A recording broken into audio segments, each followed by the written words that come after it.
নিজের মেদিনীপুর লোকসভা কেন্দ্রে এবার লড়ছেন না তিনি। বর্ধমান দুর্গাপুর আসন জয়ের গুরু দায়িত্ব এবার তার কাঁধে।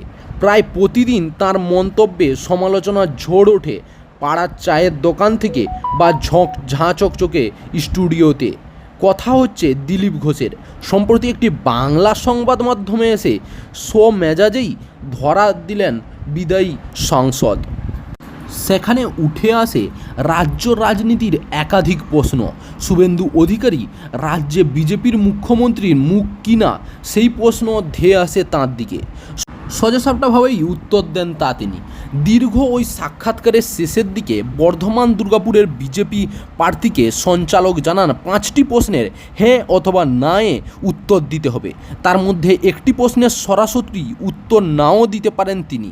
দিলীপকে প্রথম প্রশ্ন করা হয়, লোকসভা ভোটে তিনি দলের রাজ্য সভাপতি থাকলে লড়াই জোরদার হতো কিনা। এর উত্তরে দিলীপ হ্যাঁ বলে উত্তর দেন।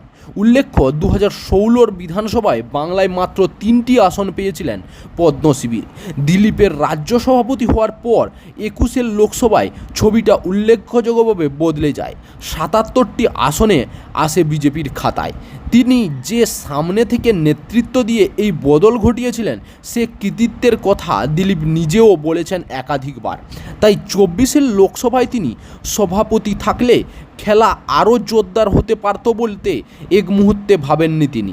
নিজের এই উত্তরে বিজেপির শীর্ষ নেতৃত্ব যে বিশেষ বার্তা দিয়ে রাখলেন আত্মবিশ্বাসী দিলীপ, তেমনটাই মনে করছে রাজনৈতিক মহল।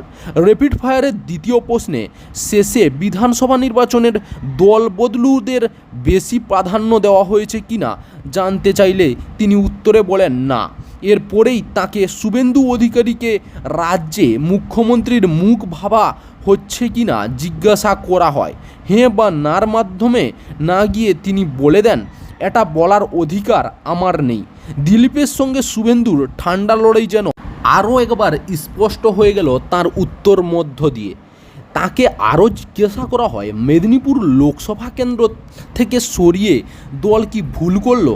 এই প্রশ্নের উত্তরে রাজ্য বিজেপির প্রাক্তন সভাপতি না বলেন। বিজেপিতে দিলীপের কদর কমেছে এহেন প্রশ্নকে বাউন্ডারির বাইরে ফেলে দেন তিনি না বলে। বর্ধমান দুর্গাপুর লোকসভা আসনে তৃণমূল প্রার্থী করেছে 83 সালের প্রথম ক্রিকেট বিশ্বকাপ জয়ী ভারতীয় দলের সদস্য কীর্তি আজাদকে। মূলত তার বিরুদ্ধেই দিলীপের লড়াই। এই আসন নির্বাচনে 13ই মে, তবে জয়ের বিষয়ে 100% নিশ্চিত দিলীপ ঘোষ। চাকরির খবর থেকে শুরু করে নিয়োগের খবর থেকে শুরু করে ঝড় ঝঞ্ঝা, দেশ বিদেশ, রাজ্য, জেলা এবং আপনার শহরের খবর একটা চ্যানেল আমাদের newsbangla.com-এ সবার আগে আপনারা পেয়ে যাবেন। তাই চ্যানেলটাকে অতি অবশ্যই সাবস্ক্রাইব করে পাশ থেকে বেল আইকনটা ক্লিক করে অল নোটিফিকেশন অন করে রাখুন। জয় হিন্দ, জয় ভারত।